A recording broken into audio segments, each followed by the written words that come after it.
We're going to have to jump right into our member-specific segment. We're talking about changes this round, and we are going to talk to Jennifer about changes. Jennifer, what in the realm of changes do you want to talk about? Well, what I posted on my Facebook timeline was that I'm disappointed in the slowness of the board game publishing to address game themes in Euros, not the thematic side. Sure. The Euro side of marginalized people. Mm-hmm. And that there are way too many games that are using European approaches. You know, we're going to these places for business, like Lufthansa's like, well, you know, you're going to the new world for business opportunities.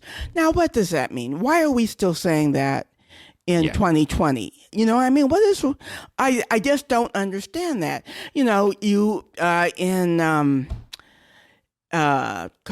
is it Terramara? It's one of the games. We're still doing the farmer and his wife. Why can't we do the wife and the wife? Why can't they be farmers, right? Well, it feels like it's because publishers feel like we're going to lose a sale. Yep. You know what I mean? Yep. And, you know, in the video game world, they've had gay characters since the original Sims 20 years ago. Mm-hmm. They have black characters. They have everybody. And we're still stuck with white people going to the new world for business opportunities. I just think that I want to see way more changes, even with Maracaibo, sure, which at least isn't, you know, so blunt about it, right? You know, you're still but there's a whitewashing, even in not being blunt about it. There is a whitewashing in what we don't talk about. Right. But now he does talk about it in the designer notes. You know, he does say, you know, we understand this, but the whole concept of going to the new world, because that's what Europeans did. Yes. You see, whereas I have in my trunk right now, Blackout Hong Kong, you know, and that was completely different. An Asian dystopia, right? Yep.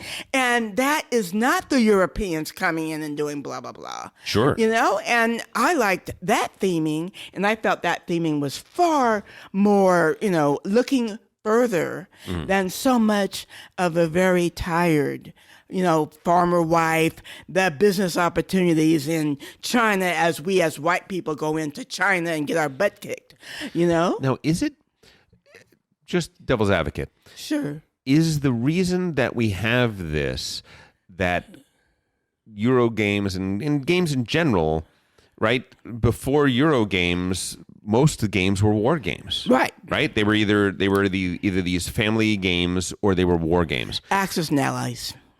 Yeah, well, but or going back, I mean, Gettysburg. In the 1980s, the number of games that were war games were numbered in the hundreds. There were hundreds and hundreds of war games. Yeah. The number of non-war games that were still hobby games, 10, 15. I know, really. There was almost nothing. It was nothing. So the board game hobby, the modern hobby game came out of the war game to some degree, right? I mean, Civilization came out of war games to some degree. I would argue it really. Dungeons and Dragons came out of absolutely came out of war games. Miniatures, but I still think that Monopoly, people played it and said, you know what, this game kind of sucks.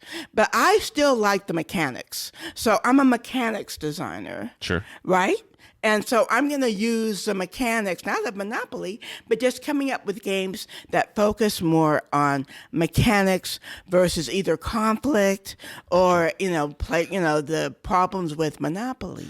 But the early games were still, they felt theme-wise more like they had more in common with the war games than they had anything else.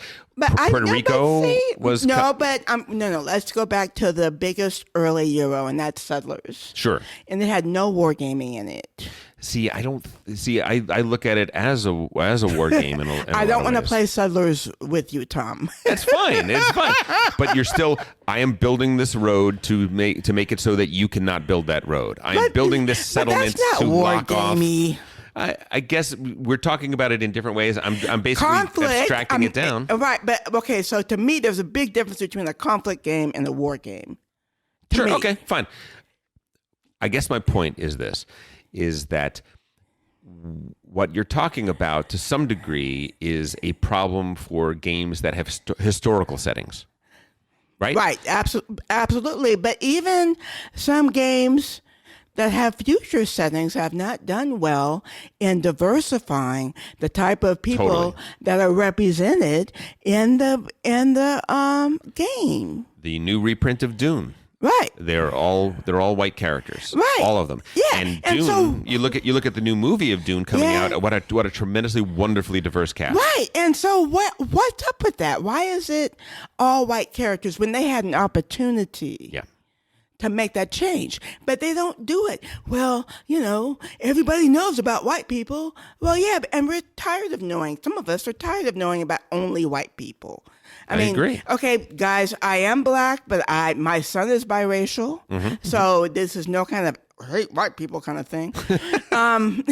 But, we need to diversify, and it helps the hobby. What some people don't understand is that when they come into the hobby, they're black or they're Hispanic. Sure. They don't see themselves. Right? Yeah. There's no representation of them. Right. And so then they, particularly in these times, these shootings and things based on race, they kind of go, well, maybe this isn't my hobby.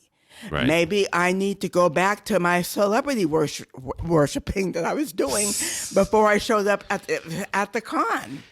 Can you think of some games that are doing a good job on the diversity? I said, Blackout Hong Kong, I thought was really good in that space. Sure. Archipelago is a great game of recognizing the issue. Yes. You see what I'm saying? Yeah. Okay, sure. It's still about white guys coming in. In a weird way, Spirit Island, even though it's not actually about the impact on people, it is a pushback on settling. Yeah, exactly. You see what colonization. I mean? So these types of games are recognizing the issue, and that's the first thing that has to happen. Right? I like that. Yeah, is that and that's what has been happening in the greater political society for a lot of people. Is that, wait a minute, this isn't what I thought it was. And you're right, there are a lot of video games that are making great strides. Oh, huge. Why are board games so conservative? And I don't mean necessarily conservative in a political sense, but in a business sense of right, because again, and it's just like with movies now. I'm not saying that representation is full in movies, but it's a lot better. But I think it's because many of the board game publishers still care about that sale. That they, versus video games now, 1 million copies in the first 3 days is not unusual.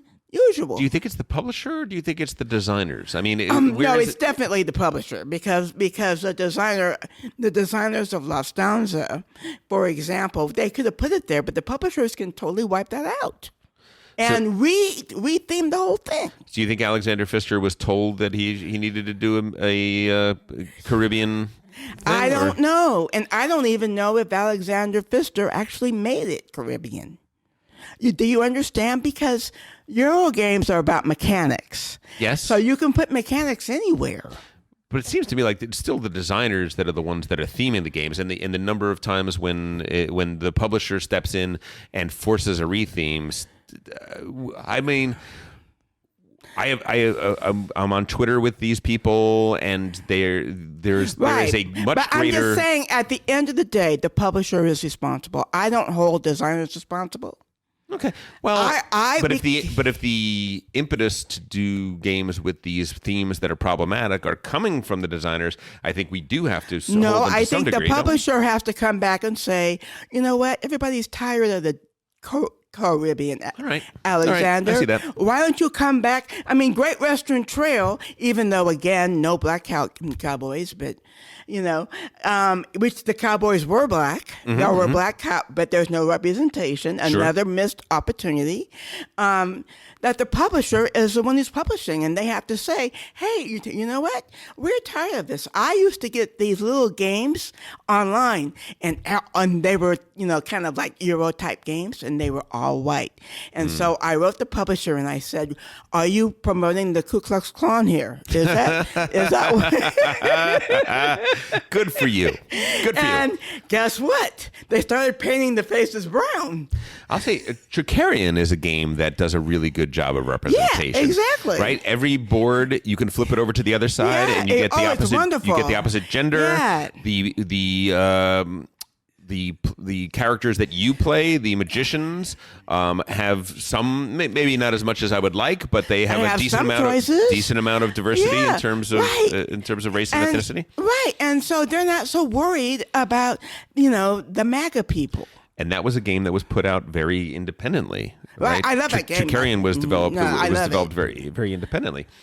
And I can feel good about playing it versus, okay, so now I'm going to play Endeavor, which has slave chains right there on the board. Yep. Yeah, there's an excuse. I mean, not an excuse, an explanation. I will give them that of why they did it. Because it is historical. But still, it was the same problem that I had with Carson City's original publish.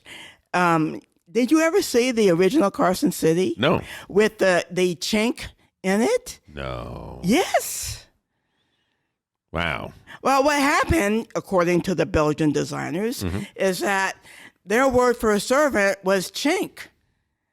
And so they put an Asian person with chink on it. And I'm like, look, I cannot play this game and my son is dating a Chinese woman and have her walk in. No, of course not. No, that's crazy. Okay, yeah. That's crazy.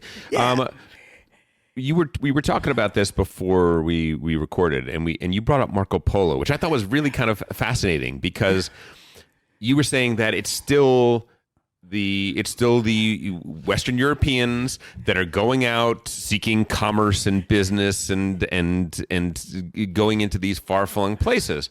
And I was like, why doesn't that bother me? When you describe the other ones, they bother me. Yeah. When you describe that one, it doesn't bother me. And I think the interesting thing about it is that the Mongols were the victors in that historical struggle. Right. They were the conquerors, but and the people that were playing in this game are the ones that ended up being on the losing end of that. Right. Which is an interesting point, which is sort of like, if you're going to do a historical game, be very, very sensitive to the way history is told is often from the perspective of the victors. And pay attention to what the cost is. But it's from the perspective of the Europeans and their descendants. Yes. And Marco Polo is another game that is yet another Europeans are going to go into foreign countries. Well, what about DR Congo? Now that was an amazing theme because they stayed within the Congo. It was all about the people in the Congo. You see? Sure, yeah. I mean, Great Zimbabwe for me, I love because it uses... It's all in Zimbabwe. And it uses actual Yoruba gods and... Yeah, but even see, it would be lesser of a game if it was about Europeans coming into Zimbabwe. Agreed. For me. Yes. You know what I mean? Yes, no, I agree. Yeah. So in terms of change... What you're arguing in this case is we need more change, not less. We need more. We need to take a deep look at what we want to. We want to bring more people into the hobby. Right. We want to bring more diverse people into the hobby. What is the responsibility of the game publishers in particular? I would say adding game designers as well, in a lesser category, but to some degree. Well, no, but if the publishers, it's just like in the video game world. The publisher said, we want more diversity from you developer companies, right? Because in video games, you have companies that develop and companies that publish. Right. So EA says, you know what? We need more diversity, BioWare. And BioWare says, fine, we'll do that. Sure.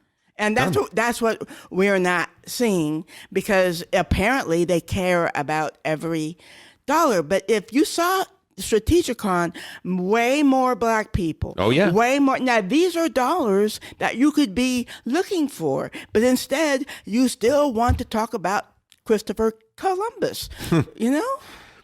Jennifer, thank you so much. I really do. I'm glad to have you as the first person to run this episode, because I think you've set the tone for what changes can be. It can be a sort of a look inside, a look at ourselves, a look at where we are in the hobby and how we intersect with it, and what can we do, what have we done differently, and what can we still do differently. Right. I think that's really great. Thank you so much. Hey, if you enjoyed that video, you very well might enjoy the other videos you now see being suggested to you on screen. Also, we'd greatly appreciate it if you could like, share, or subscribe to our Game Brain channel. Thanks so much.